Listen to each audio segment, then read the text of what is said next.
기적의 절세법 저자 장중진 세무사입니다. 가족법인이라고 혹시 들어보셨나요? 요새 가족법인 얘기를 많이 하는데요. 가족법인 도대체 뭔지, 가족법인을 하면 뭐가 좋은지 알려드리겠습니다. 마지막으로 가족법인을 만들려면 어떻게 해야 하는지 알려드리겠습니다. 영상을 보시면 가족법인으로 적게는 수백만 원에서 많게는 수천만 원까지 절세할 수 있습니다. 끝까지 시청 바랍니다.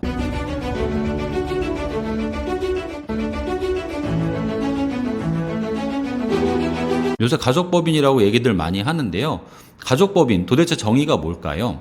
이거는 상법 용어도 아니고 흔히들 쓰는 통상적인 용어입니다. 쉽게 설명하면은 가족들이 같이 만든 법인을 말하는 겁니다. 법인의 주인이 누구죠? 법인의 주인은 바로 주주입니다. 주주가 가족이 돼서 만든 게 가족법인입니다. 지금의 삼성그룹이나 현대그룹도 처음에 다 가족법인으로 시작을 했습니다. 지금까지 이렇게 크게 읽어낸 건데요. 가족들끼리 만든 법인을 가족법인이라고 보시면 되겠습니다. 그러면 가족법인의 장점이 여러 개가 있습니다. 크게 5가지가 있는데요. 첫 번째로 이 법인 수혜율이 낮기 때문에 절세가 됩니다. 그래서 개인 사업을 하시는 사장님들이 계시다 그러면은 그거를 법인으로 전환해서 하시면은 제일 유리합니다. 왜냐하면 소득세율보다 법인세가 훨씬 낮기 때문입니다. 소득세는 6%에서 45%입니다. 그래서 순이익이 8,800이 넘어가면은 35%고요. 8,800에서 1억 5천 35%, 1억 5천에서 3억은 38%, 3억에서 5억은 40%, 5억에서 10억은 42%. 그리고 10억이 초과되면 45%입니다. 이렇게 막대한 세금을 내야 되는데요. 법인세 같은 경우에는요. 순이익이 2억 이하면 9%, 2억 초과 200억까지는 19%입니다. 그렇기 때문에 소득세율에 비해서 법인세가 절반밖에 안 됩니다. 개인 사업자로 순이익이 10억이면 소득세가 4억 2천만 원이 나옵니다. 법인세는 1억 9천만 원밖에 안 나옵니다. 그래서 절반밖에 안 됩니다. 법인세가 2억 3천이나 더 적은 겁니다. 그럼 10억을 벌었는데 순이익이 10억인데 세금 내고 남는 금액이 개인 사업자 같은 경우에는 5억 8천만 원 정도 되는 거고요. 법인은 한 8억 정도 됩니다. 그래서 법인은 세금 내고 8억 가지고 공장을 지을 수도 있고 직원을 더 고용할 수도 있고 기계라든가 이런 시설 투자를 더 할 수가 있는 거죠. 한마디로 법인으로 하게 되면 투자할 수 있는 여유가 더 많은 겁니다. 그래서 회사를 더 키우고 싶다 그러면은 법인으로 하는 게 유리합니다. 부동산 임대를 해도 되고요. 개인으로 하는 것보다 세율이 절반밖에 안 되기 때문에 그렇습니다. 예를 들어서 개인 사업자로 부동산 임대업을 순이익이 2억이 났다 그러면요. 소득세가 6,200만 원 정도 나옵니다.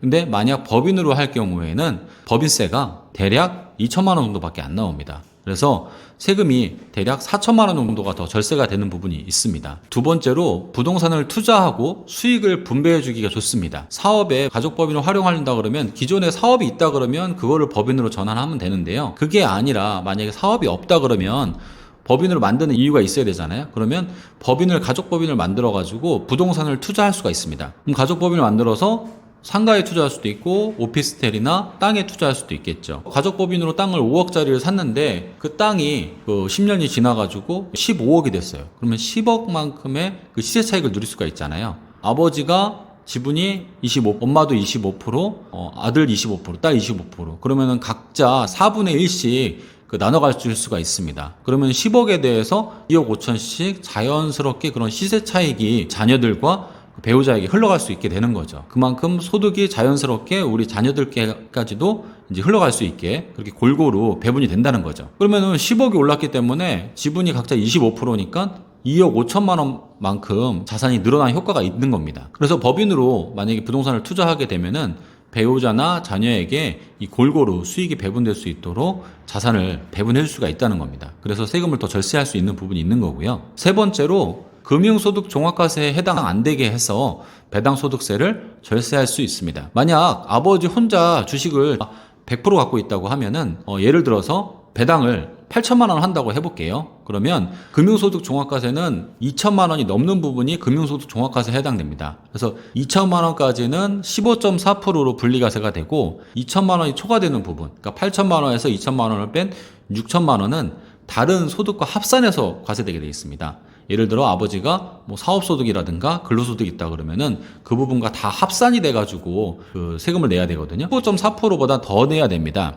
26.4%나 38.5% 세금을 내야 되거든요. 세금을 굉장히 많이 내야 됩니다. 금융소득 종합과세에 해당되면요. 그런데 만약 가족법인으로 아버지, 엄마, 아들, 딸 이렇게 다 4분의 1씩 25%씩 나눈다고 했을 때는요. 만약에 8천만 원 배당을 한다 그러면은 굳이 한 명한테 몰아주는 게 아니라 2천만 원씩 나눠서 이제 배당을 해줄 수가 있는 거죠. 그러면 15.4%로 분리과세가 되기 때문에 세금이 아버지 혼자 다 배당 받는 것보다 한 300에서 400만 원 이상 절세가 됩니다. 그래서 배당 소득세를 절세할 수가 있는 거죠. 네 번째로 주식으로 상속이나 증여를 하게 되면은 취득세를 내지 않기 때문에 절세가 됩니다. 부동산으로 상속이나 증여를 받게 되면은 취득세를 내야 됩니다. 예를 들어 부동산이 10억이라고 하면은 이 취득세를 대략 3,160만 원이나 내야 하거든요. 가족법인 명의로 만약에 부동산을 갖고 있다 그러면은 이거를 부동산으로 받는 게 아니라 법인의 주식으로 상속이나 증여를 받게 됩니다. 그러면은 똑같이 부동산을 상속받는 것과 증여받는 것과 효과는 똑같습니다. 근데 그거를 주식으로 받기 때문에